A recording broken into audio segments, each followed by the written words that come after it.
یہ 1970 کی دہائی کا لاہور ہے۔ دریائے راوی کے پار شاہدرہ کا تھانہ۔ ایک معمول کی دوپہر، حوالات میں چند ملزمان بند ہیں۔ ڈیوٹی آفیسر روز نامچہ لکھ رہا ہے۔ صحن میں اہلکار اپنی پوزیشن سنبھالے کھڑے ہیں۔ سب کچھ معمول کے مطابق ہے۔ اچانک تھانے کے باہر ایک پرانا موٹر سائیکل آ کر رکتا ہے۔ اس پر 3 آدمی سوار ہیں۔ ان میں سے ایک نیچے اترتا ہے، سیدھا ڈیوٹی آفیسر کی میز تک جاتا ہے، مختصر سا سوال کرتا ہے، بلو کہاں بند ہے؟ افسر اسے غور سے دیکھتا ہے۔ وہ ہاتھ سے حوالات کی طرف اشارہ کرنے ہی والا ہوتا ہے کہ پستول نکل آتا ہے۔ پہلی گولی، پھر دوسری، پھر پورا تھانہ فائرنگ کی آواز سے گونج اٹھتا ہے۔ 2 آدمی پورے تھانے کے اندر فائرنگ کرتے ہیں۔ وہ کسی کو چھڑانے نہیں آئے تھے، وہ بلو کو مارنے آئے تھے۔ لیکن اس وقت کے ایس ایچ او احسن شاہ صورتحال کو سمجھ جاتے ہیں۔ فائرنگ کے دوران پولیس بلو کو حوالات سے نکالتی ہے، دیواریں پھلانگ کر اسے پچھلے راستے سے باہر لے جایا جاتا ہے۔ ادھر حملہ ور فائرنگ کرتے ہوئے واپس نکل جاتے ہیں اسی اسکوٹر پر۔ یہ کسی فلم کا سین نہیں تھا، یہ لاہور تھا، اور ایک پولیس اسٹیشن کے اندر دشمن کو قتل کرنے کی کوشش کی گئی تھی۔ حملہ کرنے والا کون تھا؟ کوئی بیرونی دہشت گرد نہیں، وہ بادشاہی مسجد کے خطیب اعظم کا بیٹا تھا۔ نام تھا سید مظفر حسین شاہ، اور اسی واقعے کے بعد لاہور نے اسے ایک نئے نام سے جاننا شروع کیا، ملا مظفر۔ سوال یہ نہیں کہ 2 آدمیوں نے تھانے پر حملہ کیسے کر دیا، اصل سوال یہ ہے، جس لڑکے نے اذانوں کے سائے میں آنکھ کھولی، وہ اس مقام تک کیسے پہنچا جہاں قانون اس کے سامنے بے بس دکھائی دینے لگا۔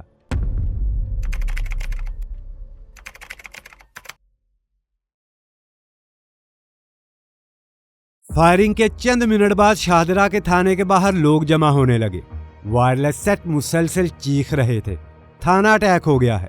لاہور میں گینگ وار نئی بات نہیں تھی، قتل بھی ہوتے تھے، دشمنیاں بھی ہوتی تھیں، لیکن پولیس اسٹیشن کے اندر گھس کر فائرنگ، یہ حد عبور کرنا تھا۔ اسی شام شہر کے مختلف تھانوں میں ایک ہی نام گردش کر رہا تھا، سید مظفر حسین شاہ، مگر لاہور اسے اب ایک اور نام سے جاننے لگا تھا، ملا مظفر۔ یہ اس کی پہلی واردات نہیں تھی، یہ ایک لمبے راستے کا صرف ایک پڑاؤ تھا، اور اس راستے کی شروعات شاہدرہ تھانے سے نہیں ہوئی تھی، اس کی ابتدا بہت پہلے ہو چکی تھی، بادشاہی مسجد کے سائے میں، سن 1937۔ بادشاہی مسجد کے خطیب سید نور الحسن شاہ کے گھر ایک بچے کی پیدائش ہوتی ہے، نام رکھا جاتا ہے سید مظفر حسین شاہ۔ ایک مذہبی گھرانہ، قرآن کی تعلیم، نماز کی پابندی، منبر کی عزت۔ لیکن اسی گھر سے چند قدم کے فاصلے پر ایک اور دنیا آباد تھی، ٹکسالی گیٹ، ہیرا منڈی، بازار حسن۔ یہ وہ جگہ تھی جہاں نواب بھی آتے تھے اور سیاستدان بھی، جہاں فن تھا، پیسہ تھا، اثر رسوخ تھا، اور ساتھ جرم بھی تھا۔ یہ علاقہ صرف رقص و موسیقی کا مرکز نہیں تھا، یہ طاقت کا بھی مرکز تھا۔ وہاں ایک شخص بیٹھتا تھا، ماما مدہ، کچھ لوگ اسے جگ ماما کہتے تھے۔ کوٹھوں کے جھگڑے، لین دین کے معاملات، رقاصاؤں کی رنجشیں، تھانے نہیں جاتے تھے، پہلے جگ ماما کے پاس جاتے تھے۔ وہ غیر سرکاری سالس تھا، بازار کا گاڈ فادر۔ اسی ماحول میں سید مظفر جوان ہو رہا تھا۔ گھر میں ممبر تھا، باہر بندوق۔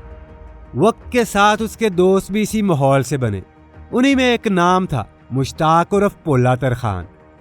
یہ وہ لڑکے تھے جو مسجد بھی جانتے تھے اور محلے کی حقیقت بھی۔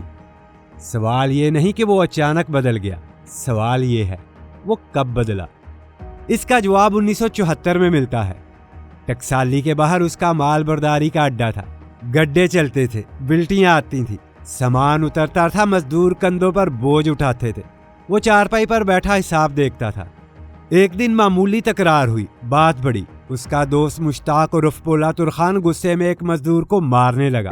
مظفر بھی طیش میں آ گیا، پستول نکلا، گولی چلی، گولی مزدور کی ٹانگ میں لگی، وہ زمین پر گر گیا۔ مقدمہ درج ہوا، مظفر اور پولا ترخان پہلی بار جیل گئے۔ یہ پہلا موقع تھا جب سید مظفر نے قانون کو چیلنج کیا، اور یہیں سے اس کی سمت بدل گئی۔ علاقے میں اس کی نیک نامی پہلے سے موجود تھی، باپ کا نام، حسب نسب، مذہبی گھرانہ، لوگ احترام کرتے تھے۔ مگر 1974 کے واقعے کے بعد ایک نئی بات جڑ گئی، شاہ صاحب کا بیٹا ہے، مگر اتھرا بہت ہے۔ سینٹرل جیل لاہور اس کے لیے سزا نہیں تربیت گاہ ثابت ہوئی۔ وہ عام قیدی کی طرح نہیں رہا۔ باپ کا نام، اس کا انداز دونوں کام آئے۔ جیل میں اسے عزت بھی ملی اور سہولت بھی۔ یہاں اس کی ملاقات بڑے گینگسٹر سے ہوئی۔ انہی میں ایک نام تھا کالو شاہ پوریا۔ یہ لوگ جرم کو شوق نہیں پیشہ سمجھتے تھے، اور مظفر ان کے قریب ہو گیا۔ رشتے بنے، نیٹ ورک بن گیا، سوچ بدلنے لگی۔ جب وہ پہلی بار جیل سے باہر نکلا تو وہ صرف خطیب کا بیٹا نہیں رہا تھا، اس کے پاس اب تعلقات تھے، اعتماد تھا اور ایک نیا راستہ تھا۔ لیکن باہر اس کا انتظار ایک اور تنازع کر رہا تھا، ایک نام، بلو، اور یہ نام اسے دوبارہ جیل کے دروازے تک لے جانے والا تھا۔ بلو باویالہ کھلے عام ملا مظفر اور اس کے دوست مشتاق عرف بھولا ترخان کو گالیاں دیتا تھا، محفلوں میں، گلیوں میں، لوگوں کے سامنے۔ یہ صرف زبان کا معاملہ نہیں تھا، یہ علاقے کی برتری کا اعلان تھا۔ ملا نے جواب دینے کا فیصلہ کیا۔ وہ شاہدرہ کے تھانے تک پہنچ گیا۔ حملہ ہوا مگر بلو بچ گیا۔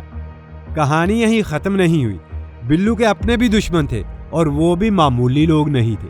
حنیف بابا، شفیق بابا، بالا گاڈی، اس دور کے خطرناک ترین انڈر ورلڈ نام۔ انہیں موقع چاہیے تھا اور وہ مل گیا۔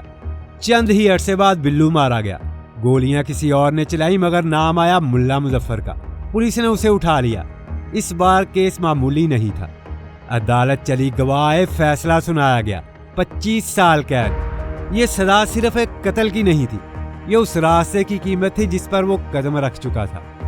ملا مظفر دوبارہ جیل کے اندر تھا۔ جیل کے اندر دن لمبے ہو جاتے تھے، لیکن باہر کی دنیا رکتی نہیں۔ اسی دوران خبر آئی اس کا بھائی قتل ہو گیا ہے۔ اس کے بھائی کا کسی اعجاز نامی شخص کے ساتھ جھگڑا ہوتا ہے اور وہ اسے قتل کر کے فرار ہو جاتا ہے۔ صدمہ بھی تازہ ہی تھا کہ دوسری خبر آ گئی۔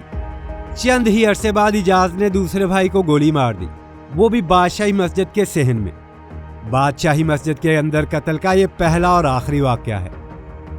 دونوں بھائی قتل ہو جاتے ہیں۔ اب ملا مظفر کو اعجاز سے اپنے 2 بھائیوں کے قتل کا انتقام لینا ہے اور اس کے لیے اسے جیل سے باہر نکلنا ہے۔ رہائی کے بعد وہ سیدھا لاہور میں نہیں رکا، نیٹ ورک کام آیا۔ خبر ملی اعجاز کراچی میں چھپا ہوا ہے۔ وہ کراچی پہنچ گیا۔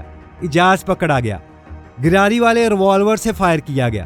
گولی سر کو چھوتی ہوئی نکل گئی۔ اعجاز خون میں لت پت ہو کر زمین پر گر گیا۔ موقع دیکھ کر ملا وہاں سے نکل آیا۔ اسے یقین تھا کام ہو چکا ہے، مگر چند دن بعد اطلاع ملی اعجاز زندہ ہے۔ وہ نابینا ہو چکا تھا، جان بچ گئی تھی۔ اب یہ معاملہ اور سنگین ہو گیا تھا، کیونکہ جب 2 بھائی مارے جائیں اور بدلہ بھی پورا نہ ہو تو کہانی وہیں ختم نہیں ہوتی۔ لاہور واپس آ کر اس نے ٹکسالی گیٹ کے باہر اپنے مقتول بھائی کے نام پر ایک ہوٹل کھولا، ظہور شہید ہوٹل۔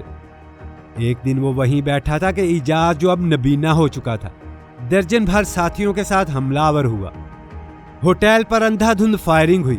ملا مظفر کو 5 گولیاں لگی، لیکن وہ بچ گیا۔ زخمی حالت میں اس نے جوابی فائرنگ کی۔ اسی دوران اعجاز کے ساتھ آنے والا حافظ زہیب بٹ مارا گیا، جو جماعت اسلامی لاہور کے رہنما حافظ سلیمان بٹ کا بھائی تھا۔ اب معاملہ صرف گینگ وار نہیں رہا تھا، سیاسی رنگ شامل ہو چکا تھا۔ اس حملے کے بعد ملا نے باقاعدہ ڈیرا بنا لیا۔ ٹکسالی کے باہر اس کا گینگ کھڑا ہو گیا۔ کام سادہ تھا، پروٹیکشن منی۔ ہیرا منڈی تاجر حتیٰ کہ ماما مودا جیسے لوگ بھی اس دائرے میں آ گئے۔ مگر لاہور میں ہر علاقے کا ایک مالک تھا۔ شاہ عالم میں بلا ٹرکاں والا، ٹکسالی میں ملا مظفر، گوال منڈی میں گوگی تیفی بٹ۔ یہ سیدھی چودراہٹ کی جنگ تھی، اور شہر اب کھلے عام گینگ وار کی طرف بڑھ رہا تھا۔ 200 ملا نے ساری زندگی جرم کی دنیا میں گزار دی، جیل جاتا رہا، باہر آتا رہا۔ کہا جاتا ہے کہ جگ ماما یا ماما مودا جو ہیرا منڈی میں اس شعبے سے وابستہ افراد کا سرپرست تھا، اس نے تنگ آ کر 2 مشہور اجرتی قاتلوں کو ملا مظفر کی سپاری دے دی۔ وہ تھے حنیف بابا اور شفیق بابا۔ ایک دن ملا مظفر اپنے جگری دوست کے ساتھ گاڑی پر لوہاری گیٹ کی سمت جا رہا تھا۔ حنیف اور شفیق بابا موٹر سائیکل پر آئے، کلاشن کوف کے برسٹ مارے۔ ملا مظفر اپنے ساتھی سمیت مارا گیا۔ یوں لاہور گینگ وار کا ایک چیپٹر ختم ہوا، مگر انڈر ورلڈ کا کھیل زندہ رہا۔